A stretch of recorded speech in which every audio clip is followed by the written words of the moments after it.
जय हिंद, नमस्कार, वंदे मातरम साथियों। मैं अजीज आप सभी का स्वागत करता हूं हमारे ऑनलाइन प्लेटफॉर्म गरुड़ ऑनलाइन पर। आज हम दिनांक 22 तारीख का पेपर जो है वो सॉल्व करने जा रहे हैं। और कहीं ना कहीं हमने जो बात कही थी कि हम जब तक भर्ती पेपर नहीं हो जाता है, यानी सेना भर्ती का जो पेपर है वो नहीं हो जाता है, तब तक हम आपके साथ में जुड़े रहेंगे। आपको रोज एक नया पेपर विद सॉल्यूशन देते रहेंगे। तो कहीं ना कहीं हम अपने मकसद में कामयाब होते हुए दिख रहे हैं और हम आपको रोजाना एक पेपर देकर कहीं ना कहीं हमारे वादे को भी पूरा कर रहे हैं। चलिए अब आते हैं हमारे सवाल पर। कोई दुकानदार एक पुस्तक को मुद्रित कीमत से 10% की छूट पर बेचता है, फिर भी 20% का यहाँ पर लाभ अर्जित करता है, तो पुस्तक पर क्रय मूल्य से कितना अधिक प्रतिशत विक्रय मूल्य मुद्रित मूल्य अंकित है। कोई बात नहीं, हम कहते हैं कि ये वस्तु का जो क्रय मूल्य है, वस्तु का जो क्रय मूल्य है वो हम कहते हैं 100 रुपया है। कोई दिक्कत नहीं है। अगर सर आप इसका विक्रय करवा रहे हो और वो भी सर आप कह रहे हो कि 20% लाभ के साथ, तो इसका मतलब आपने कहीं ना कहीं उस वस्तु को बेचा है 120 रुपये में। क्लियर हो रहा है दोस्तों? मेरी बात को ध्यान से सुनना। बहुत अच्छा क्वेश्चन है, बहुत आराम से होने वाला सवाल है। अब आप कह रहे हो कि सर 10% की छूट पर बिका है। यहाँ ले आते हैं 100% की वस्तु, 10% की छूट, इसका मतलब वस्तु बिक गई 90% में।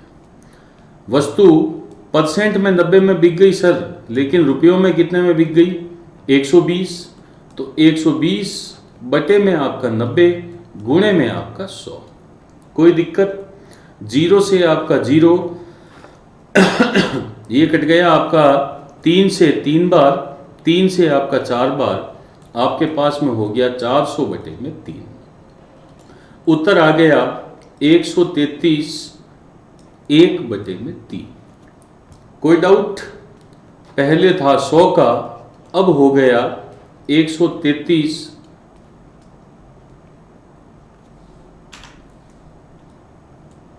1 बटे में 3। तो यहां पर कितना अंतर आ रहा है? 33 सही 1 बटा 3। तो इसका मतलब जो आपका मुद्रित मूल्य है वो आपके क्रय मूल्य से 33 सही 1 बटा 3% अधिक है। क्लियर हुआ दोस्तों? कोई दिक्कत नहीं है। अगला सवाल, एक वस्तु का मूल्य 750 रुपये है और क्रय मूल्य इसके विक्रय मूल्य का 4:3 है। 4/3 है, यानी एक बार क्रय और एक बार विक्रय लिख देते हैं। अनुपात 4:3 लिख देते हैं। क्रय का अनुपात 4 है, विक्रय का 3 है और विक्रय मूल्य 750 है, यानी कहीं ना कहीं 3 बराबर 750 बोल दिया गया। तो 1 बराबर हो जाएगा आपका 750 बटे में 3, उत्तर आएगा आपका 250।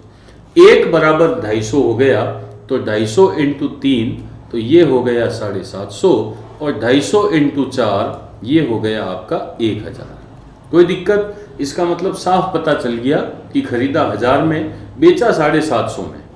तो हानि का परसेंट क्या है? अच्छा, अभी हानि का परसेंट पूछ रहा है।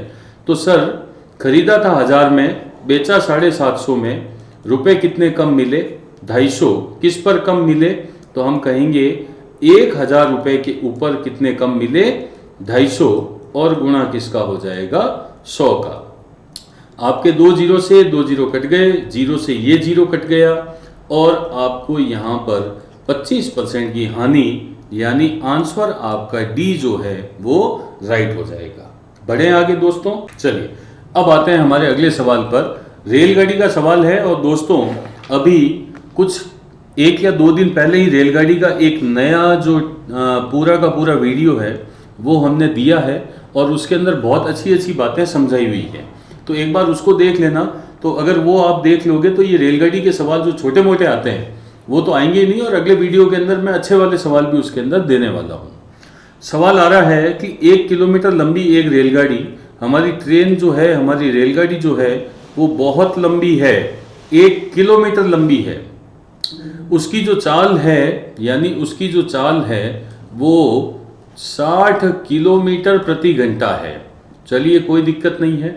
और 1 किलोमीटर लंबी सुरंग को, यानी हमारी जो सुरंग है वो भी हमारी 1 किलोमीटर की है। तो मैंने ये बताया था आपको कि जब भी कोई ट्रेन किसी पुल, सुरंग, प्लेटफॉर्म, खड़ी ट्रेन को पार करेगी तो दूरी के लिए दोनों की लंबाइयों को जोड़ दिया जाएगा, यानी 1 + 1, यानी जो दूरी है वो 2 किलोमीटर हो जाएगी।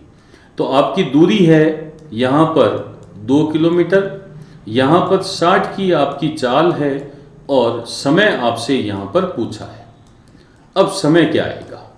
क्लियर? तो समय का जो सूत्र होता है वो होता है दूरी बटे में चाल। दूरी है आपकी यहाँ पर 2 किलोमीटर,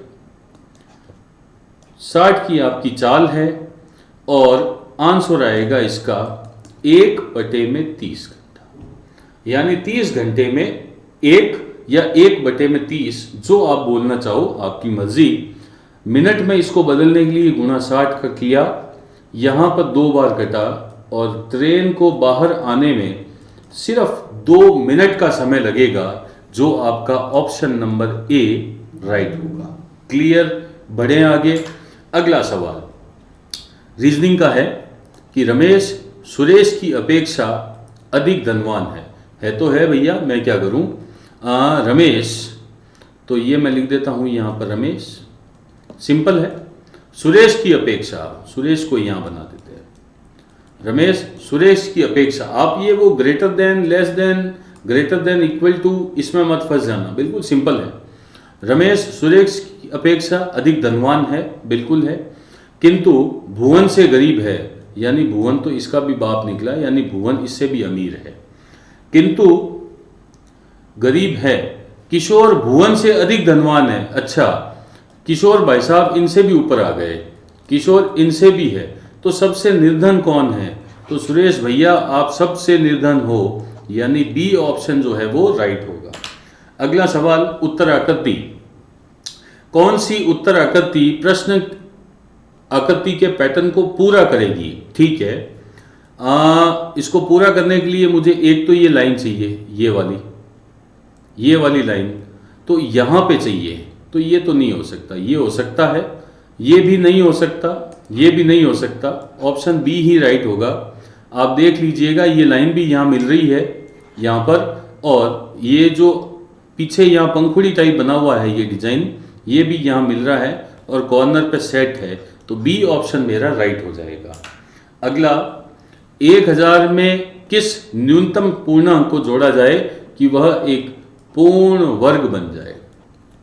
कोई दिक्कत नहीं है इसका। वैसे तो इसका जो आंसर है वो 24 है, तो 1000 और उसमें 24 जोड़ोगे तो 1024 आएगा, और 1024 जो रूट होता है वो 32 का होता है।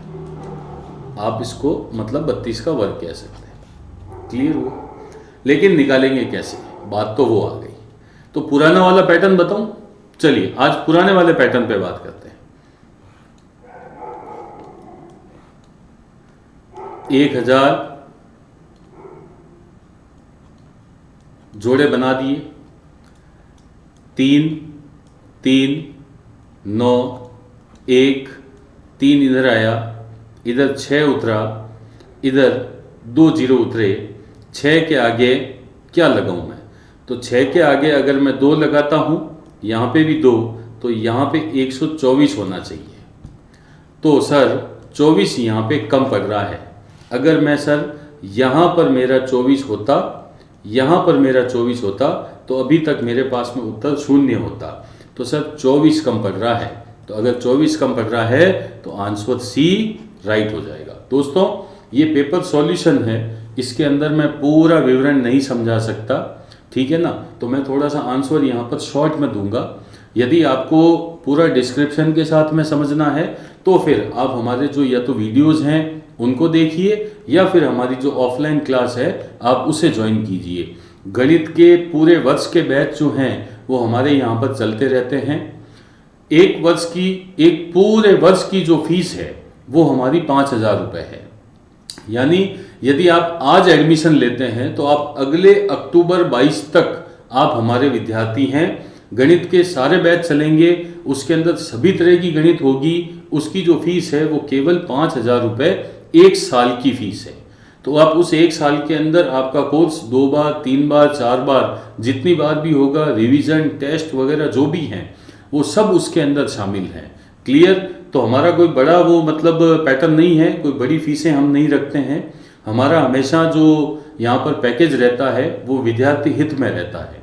क्लियर? आगे बढ़े अगले सवाल पर। दो संख्याओं के बीच अनुपात 4:7 है। ध्यान रखना यहां पर बात है, यानी ये है वाली बात। यदि प्रत्येक में 4 की वृद्धि कर दी जाए तो अनुपात 3:5 हो जाएगा। ये मैंने बता रखा है, आयु का चैप्टर भी अपन करते हैं तो इसके अंदर ये बात हो रखी है। तो फिर बाद वाले का अंतर कितना है आपका?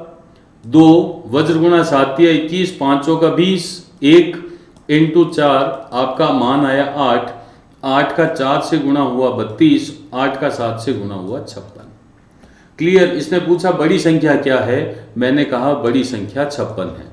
जो विद्यार्थी पढ़ चुके हैं या ये चैप्टर कर चुके हैं उनको ये बात बहुत अच्छी तरीके से समझ में आ गई है, और जिन्हें नहीं आई है उन सभी का हमारे ऑफलाइन बैच गरुड़ अकादमी, जो हमारी अग्रिमा डिफेंस अकादमी की सिस्टर कंसर्न है, उसमें आपका स्वागत है। हमारे सभी नए बैच जो हैं वो अभी रनिंग में है। अगला सवाल, 6% वार्षिक ब्याज की दर है, यानी यहाँ पर जो दर है वो 6% है।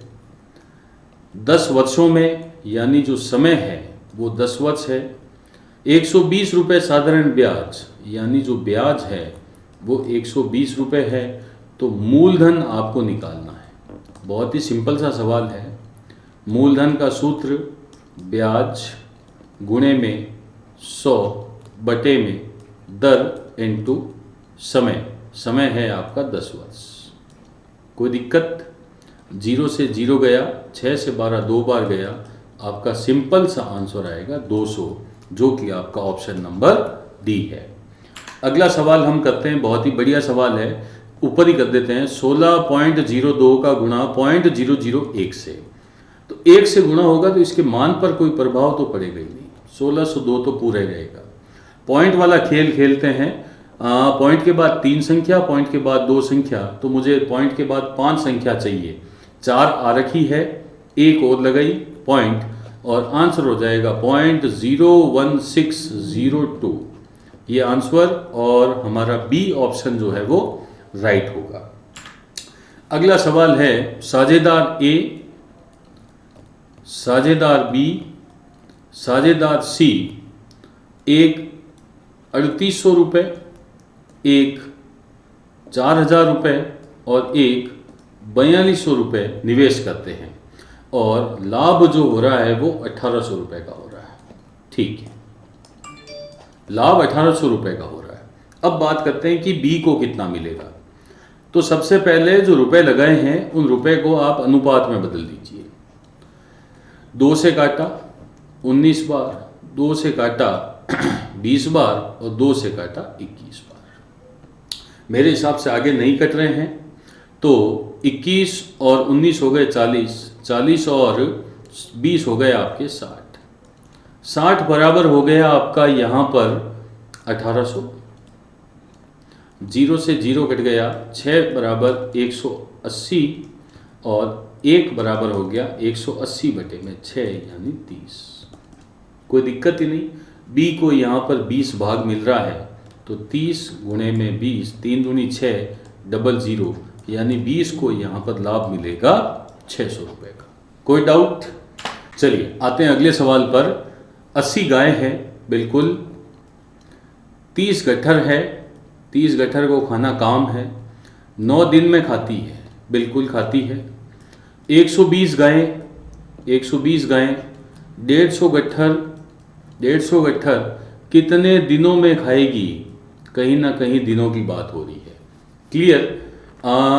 0 से आपका 0 गया, 3 से 4 बार, 3 से 5 बार, 5 से ये 30 गया आपका 6 बार, 3 से 2 बार, 3 से 3 बार, 2 का 40 बार, 4 से 40 कट गया आपका 10 बार, और 10 का 3 से गुणा यानी 30, 30 बराबर D2। क्लियर? यानी 30 दिन लगेंगे। कैलकुलेशन मैंने थोड़ी ऊपर नीचे काट दी है, आप एक बार देख लेना, आप नहीं हो तो वज्र गुणा करके कर लेना। चलें अगले सवाल पर। अगला सवाल हमारा आ रहा है कि यदि O को 12, अरे भैया O को 12 कैसे कह रहे हो? O महाराज तो 15 पर आते हैं, लेकिन आप O को यहाँ 12 कह रहे हो, यानी कहीं ना कहीं आप O का उल्टा क्रमांक बोल रहे हो। उल्टा क्रमांक यानी 27 में से यदि आगे का अंक यानी 15 घटाएंगे तो 12 आएगा। यानी या तो पीछे से बोल रहे हो या उल्टा क्रमांक बोल रहे हो, कोई दिक्कत नहीं है। हम कहते हैं FOR, F कितने पर आता है? EF, F 6 पर आता है, O 15 पर आता है, और R जो है वो PQRST यानी R 18 पर आता है। उल्टा क्रम करके देखते हैं तो 27 में से 6 गए तो 21, 27 में से 15 गए 12, और 27 में से आपके 18 गए तो 9। तो 21 और 9 30, 30 और 12 42। बिल्कुल सीधा है कि यानी शब्द फॉर का भी उल्टा क्रमांक लिया गया है और उन सब का यहाँ पर किया गया है योग। क्लियर हो गई बात? तो हमारे सामने अब यहाँ पर फ्रंट बचता है, तो फ्रंट में पहले आगे के अंक देख लो। F 6 पर आ गया, R आपका 18 पर आ गया, O आपका 15 पर आ गया, MNO तो N आपका 14 पर आ गया, और T आपका 20 पर आ गया। अब इनका उल्टा क्रमांक करो। 21 में से 27 में से 6 गए 21, 27 में से 18 गए आपके 9, 27 में से 15 गए 12, 27 में से आपके 14 गए। तो 27 में से जब आपका यहाँ पर 14 जाएगा तो 6 और 7 आपका बच जाएगा यहाँ पर 13, और 27 में से 20 जाएगा तो बच जाएगा 7। कोई दिक्कत? इसको सिंपल कर लीजिए। 21 और 9 30, 30 और 12 42, 42 10, 42 और 3 45, और 10 55, 55 और 7 आपका हो गया यहाँ पर 62। तो आंसर हो जाएगा आपका बी ऑप्शन यानी 62। क्लियर? कोई डाउट? उल्टा क्रमांक का खेल है सारा। 27 में से माइनस कर दो, आपके सामने उल्टा क्रमांक आ जाएगा। कोई डाउट? अगला सवाल, यदि P का P% 36 हो, यदि P का P% 36 हो, सवाल कुछ इस प्रकार का है, तो P का P% बराबर 36 हो, ये क्वेश्चन है।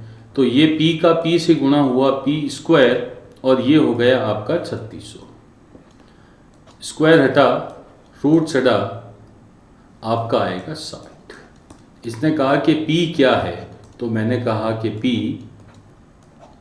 60। क्लियर? बहुत बढ़िया सवाल है, वापस ध्यान से देखना, अच्छा सवाल है। फिर से रेलगाड़ी आ गई, 110 मीटर लंबे किसी प्लेटफॉर्म को 40 सेकंड में पार कर रही है। ठीक है, प्लेटफॉर्म पर खड़े एक लड़के को 30 सेकंड में पार कर रही है। रेलगाड़ी की लंबाई क्या है, ये तो पता नहीं। रेलगाड़ी की लंबाई कितनी है, तो हमने कहा कि रेलगाड़ी की लंबाई मान लेते हैं। जब प्लेटफॉर्म को पार करेगी तो प्लेटफॉर्म की लंबाई भी जुड़ जाएगी, तब तो लग रहे हैं भैया इसे 40 सेकंड। लेकिन जब व्यक्ति को पार कर रही है, एक लड़के को पार कर रही है, तो ट्रेन की जो लंबाई है वही वहाँ पे दूरी होगी, और वहाँ पे तुलना हो रही है 30 सेकंड में काम हो रहा है। वज्र गुणा कर लो, 30 का गुणा x से, ये हो गया 30x, प्लस में 11 तिया 33 और आपका 00 बराबर 40 का गुणा इस x से आपका हो गया 40x। इधर आपका 3300 है, इधर आपका 40x है, ये उधर गया माइनस हो गया, इधर बच गया आपके पास में 10x, इधर बच गया आपके पास में 3300, 0 से 0 फिर कट गया, x बराबर 330। तो इसका जो आंसर होगा वो 330 होगा। यदि आप इस सवाल को हमारे हिट बाय ऑप्शन से करना चाहें तो भी ये सवाल हो जाएगा, लेकिन वीडियो लंबा हो जाएगा सॉल्यूशन का, इसलिए कभी और बताऊंगा कि ये क्वेश्चन और किस तरीके से भी हो सकता है। अब आते हैं अगले सवाल पर। दो विद्यार्थी हैं, एक का नाम A है, एक का नाम B है। अनुपात इनका 3:2 है। उनमें से एक दूसरे से 5 वर्ष बड़ा है। चलिए 5 वर्ष बड़ा है, सिंपल सी बात है कि इनका जो अंतर है वो कितने वर्ष का है, 5 वर्ष का। तो अंतर 5 का है तो 1 बराबर आपका 5, 5 दिया 15, 5 दूनी 10। क्या पूछा है, छोटे की आयु, तो छोटे की आयु 10 वर्ष और आंसर बी। आगे बढ़े, चलिए अब आते हैं अगले सवाल पर। 2πr वृत्त का क्या है। तो 2πr जो है वो वृत्त का क्या होता है, तो मुझे वो वाली लाइन याद आ रही है कि हमारे जब अध्यापक सिखाते थे तो कहते थे कि किसी पे गुस्सा किसी पे प्यार, वृत्त की परिधि 2πr। तो यहां पर सीधा परिधि का नाम आ चुका है। तो किसी पे गुस्सा किसी पे प्यार और वृत्त की परिधि 2πr। तो आंसर यहां पर परिधि लिख दिया है मैंने, आप एक बार फिर से चेक कर लेना। निम्न शब्दों को क्रम से व्यवस्थित कीजिए। क्रम यानी छोटे से बड़ा, ठीक है। तो सबसे पहले आएगा आपका 2 नंबर का शब्द, इनमें सबसे छोटा दिख रहा है तो ये ऑप्शन हो नहीं सकता, बाकी सभी हो सकते हैं। जब शब्द होता है तो शब्दों से मिलकर बनता है वाक्य, तो 3 नंबर का वाक्य बनेगा, तो ये भी हो नहीं सकता। बी और डी की लड़ाई बची है। जब वाक्य बन जाएंगे तो वाक्यों से बन जाएगा आपका एक अध्याय, बिल्कुल एक अध्याय बन गया। अध्याय से बन जाएगा एक अनुच्छेद भी बन जाएगा, और अनुच्छेद से बन जाएगी आपकी पुस्तक, और पुस्तक से बन जाएगा पुस्तकालय। तो मेरे को लग रहा है कि जो ऑप्शन नंबर डी है वो आपका राइट हो जाएगा। फिर अगला सवाल कि रोहन पी बिंदु से उत्तर दिशा में 20 किलोमीटर चलता है। ये पॉइंट पी है, ये पॉइंट है, इस पॉइंट का नाम दे देते हैं पी।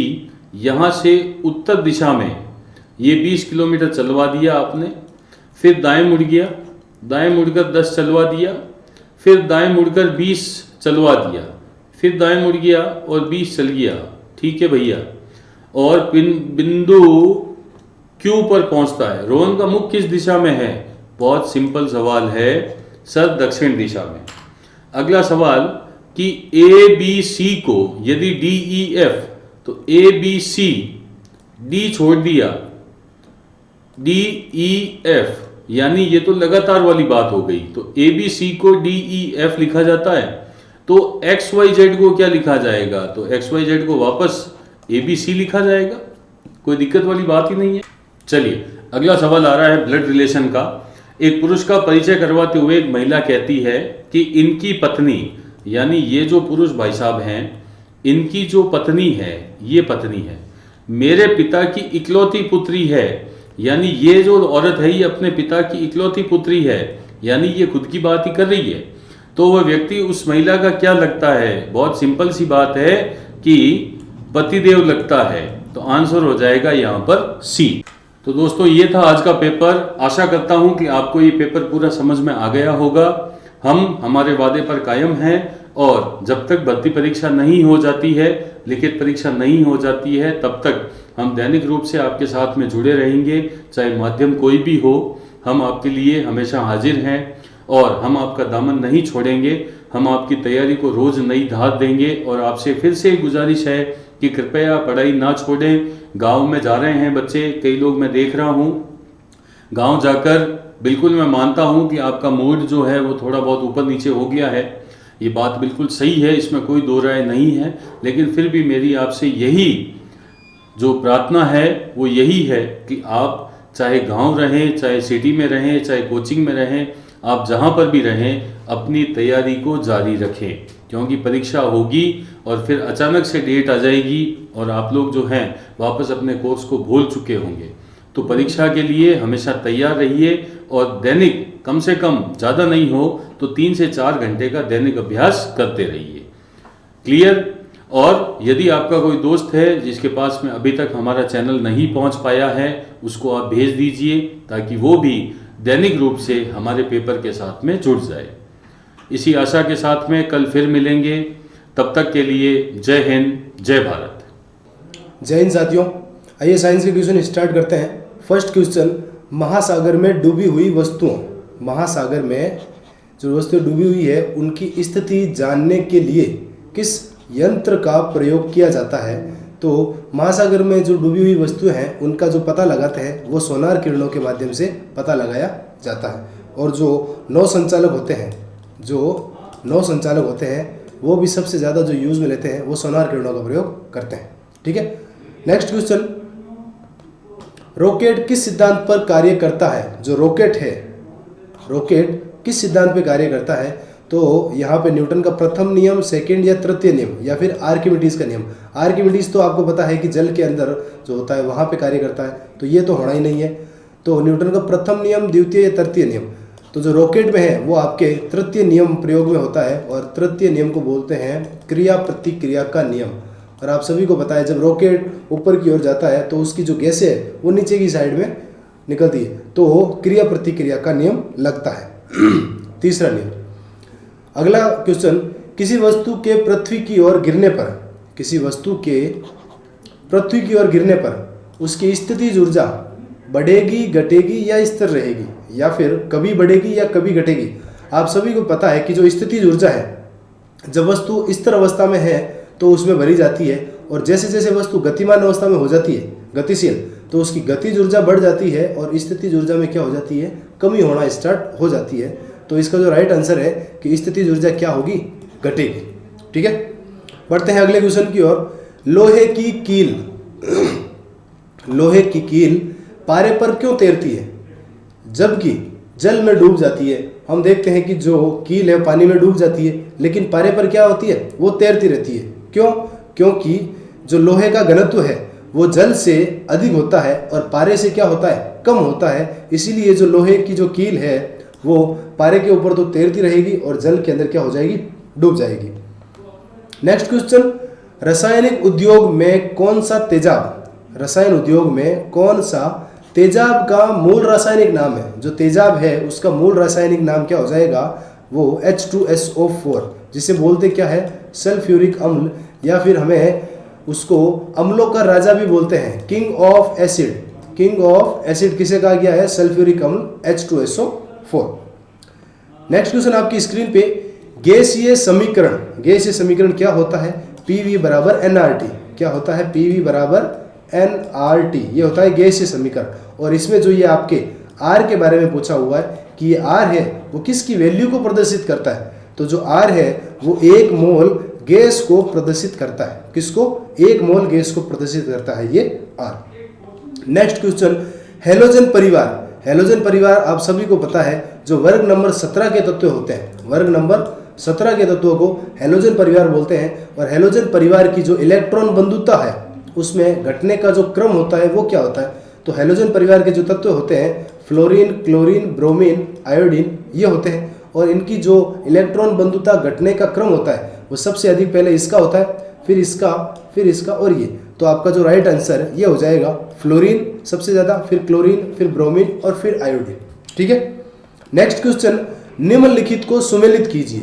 हमें एक साइड में अपने मिश्र धातु दे रखे हैं, दूसरी साइड में उसके संगठन दे रखे हैं, मतलब वो किन से मिलके बने हुए हैं। ठीक है। अच्छा, जो पहले की बात करें, पहले में आपके दे रखा है कांसा। क्या दे रखा है? कांसा। तो कांसा आपको पता है कि जो तांबा और टिन से मिलके बना हुआ होता है। किससे मिलके बना हुआ होता है कांसा? तांबे और टिन से। तो देखो तांबा और टिन किधर है? तो तांबा और टिन आपके ये चौथे नंबर में हो जाएगा। तो ये ए है वो 4 नंबर से मिल जाएगा। ठीक है। और अगर अपन ऑप्शन की बात करें तो ए आपके 4 नंबर में इसी से मिला हुआ है। ठीक है। तो आपका जो राइट आंसर है वो हो जाएगा ये। अच्छा, अगर बात करें पीतल की, पीतल किस किस का मिश्रण होता है? तो पीतल आपके तांबे और जिंक का होता है। किसका होता है? तांबे और जिंक का। तो पीतल, ये देखिए, ये तांबे और जिंक, तांबा और जिंक को जस्ता भी बोलते हैं। तो बी वाला वो 3 से मिल जाएगा। अच्छा, जो अगला है जर्मन सिल्वर, क्या चीज? जर्मन सिल्वर किस से बनाई जाती है? तो वो तांबा, जिंक और निकल से ये आपके जर्मन सिल्वर बनेगी। तो सी आपका 2 से कनेक्ट हो जाएगा। ठीक है। अच्छा, पीछे बचा ये मुद्रण या टाइप धातु है, वो किससे मिलकर हो जाएगी? आपके सीसा, एंटीमनी और टिन से मिलकर बना होता है।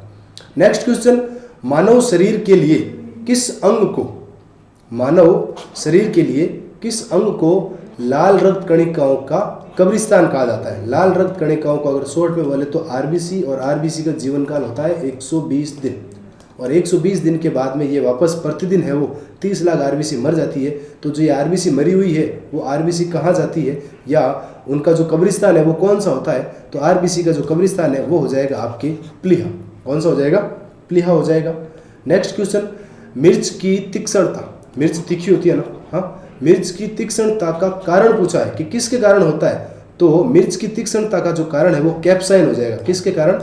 कैप्साइन के कारण होता है। ये लाइकोपिन आपको पता है कि टमाटर का लाल रंग करता है, और कैरोटीन जो है वो आपके गाजर का लाल रंग प्रदान करता है। ठीक है, बढ़ते हैं अगले क्वेश्चन की ओर। वाष्पोत्सर्जन के लिए पौधे की निम्नलिखित संरचनाओं में से कौन उत्तरदायी है? क्या करना है? वाष्प का उत्सर्जन करना है। वाष्प का क्या करना है? उत्सर्जन करना है पौधों में से। तो मतलब पौधे से जो वाष्प निकलती है वो किसके द्वारा निकलती है? जाइलम के द्वारा निकलती है, मूल के द्वारा, रंध्र के द्वारा या छाल के द्वारा? तो जो वाष्पोत्सर्जन पौधे की जो निकलती है वो आपके रंध्र की सहायता से निकलती है, और रंध्र आपके जो पत्तियां होती है उन पत्तियों में जो छोटे छोटे छिद्र होते हैं उन्हीं को क्या बोला जाता है? रंध्र बोला जाता है। ठीक है। नेक्स्ट क्वेश्चन, श्वासोश्वास, श्वासोश्वास की क्रिया में किस घटक की मात्रा अपरिवर्तित रहती है? मतलब जब आप श्वास लेते हो और श्वास छोड़ते हो तो कौन सा घटक है जिसकी मात्रा अपरिवर्तित रहती है?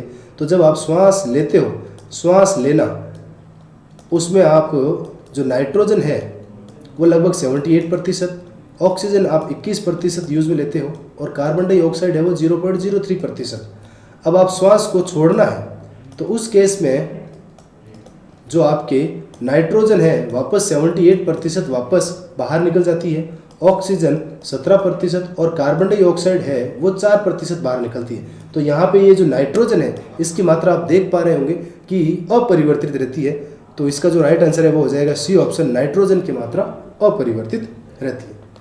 नेक्स्ट क्वेश्चन, एल्कोहल के निराविषण के लिए, एल्कोहल के निराविषण के लिए कौन सा अंग उत्तरदायी अंग है? अपने शरीर में जो एल्कोहल हम जो पीते हैं, एल्कोहल, जो व्यक्ति एल्कोहल का सेवन करते हैं वो एल्कोहल उनके शरीर में जाके कहाँ पे स्टोर होती रहती है?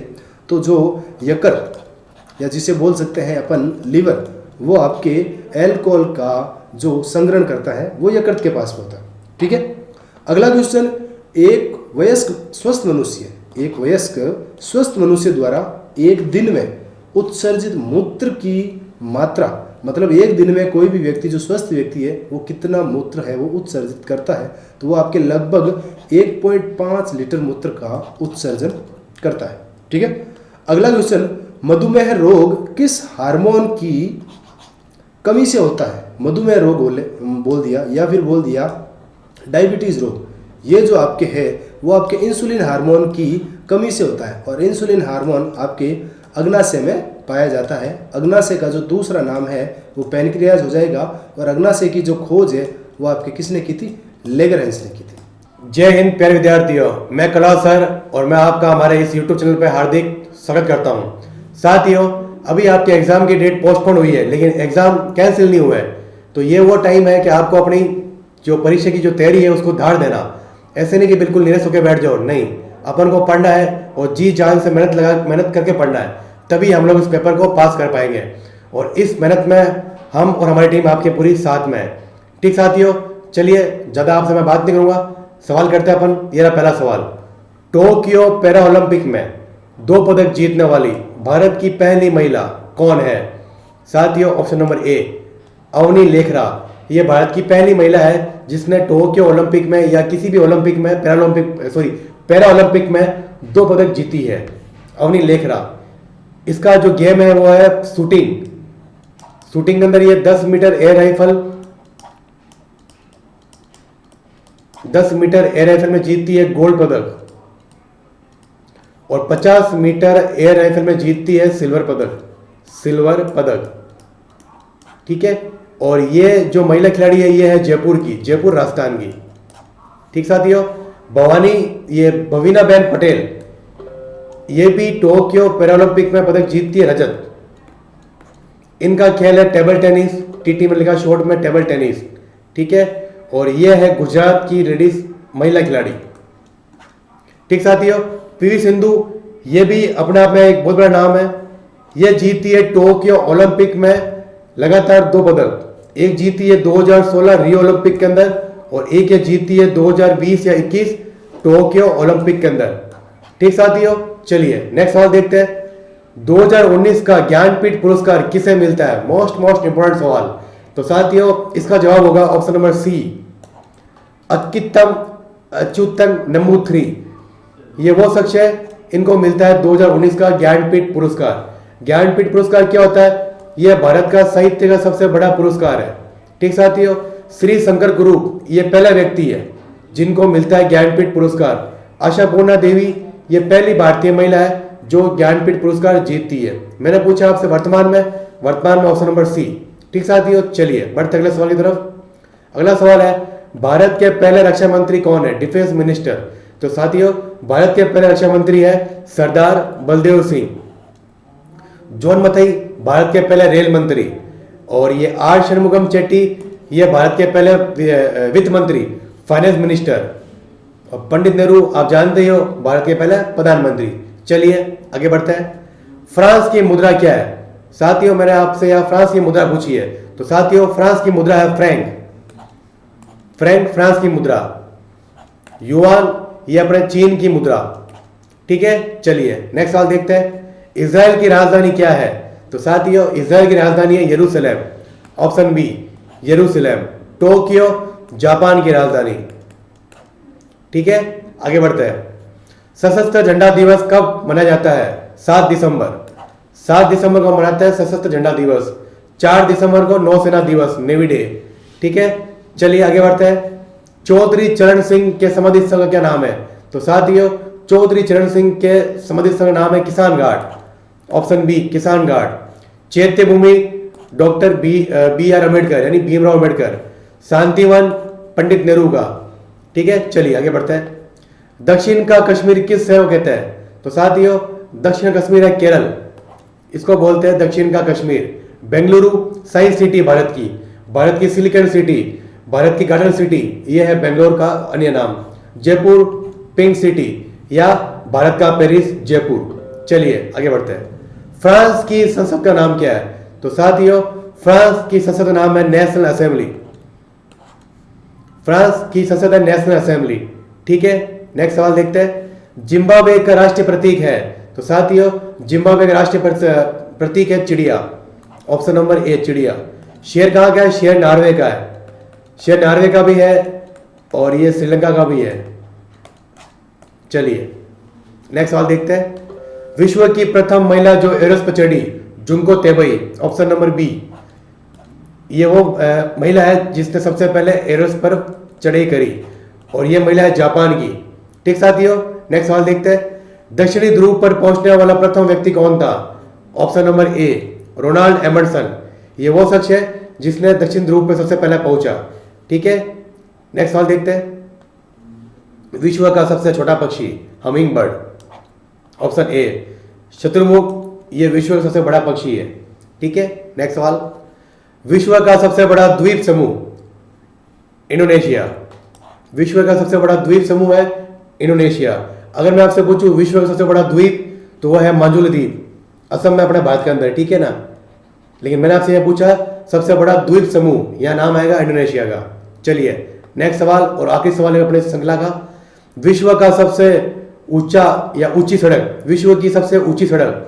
ऑप्शन नंबर ए लेह मनाली मार्ग। और साथियों, ये स्थित हमारे देश भारत के अंदर, ये विश्व की सबसे ऊंचाई पर स्थित सड़क है।